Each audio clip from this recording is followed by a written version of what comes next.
Now he says in verse 11, beware that thou forget not the Lord thy God in not keeping his commandments and his judgments and his statutes, which I command thee this day. And this is a warning, you see, and he'll emphasize that warning in the next chapter. Now will you notice verse 15, who led thee through that great and terrible wilderness, wherein were fiery serpents and scorpions and drought, where there was no water, who brought thee forth water out of the rock of flint. You see, God reminds them of what he's done for them in the past. And then he says, who fed thee in the wilderness with manna, which thy fathers knew not, that he might humble thee, and that he might prove thee to do thee good at thy latter end.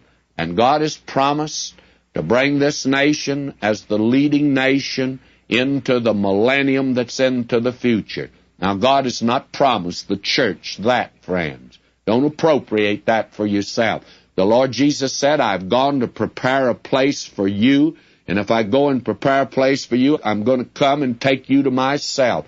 That is the hope of the child of God today, is the coming of Christ to take us out of this world. The hope of the nation Israel is in this world, and that, my friend, is something we need to make a distinction about. It'll cause utmost confusion if you try to mix these together. There are too many theologians that use a blender. They put the whole Bible in the blender, and believe me, they can really mix it up.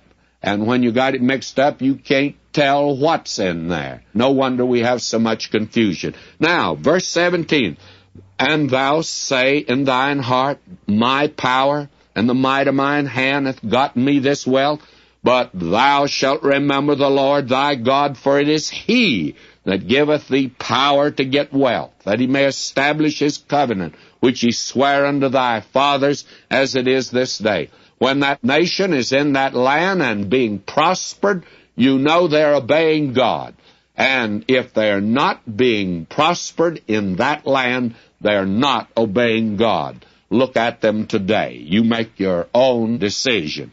Now, verse 20, as the nations which the Lord destroyed before your face, so shall ye perish, because ye would not be obedient unto the voice of the Lord your God. This is God's warning to them. I'm putting you in that land. Now, if you're obedient unto me, I'll bless you. And if you're not obedient unto me, I'll treat you as I treated those nations that were in that land. Fact of the matter is, God treated them lots worse than he treated the nations that were in that land. Why, you say, I didn't know that. Oh, yes, he did. And you know why? They had more light. Light creates responsibility before God.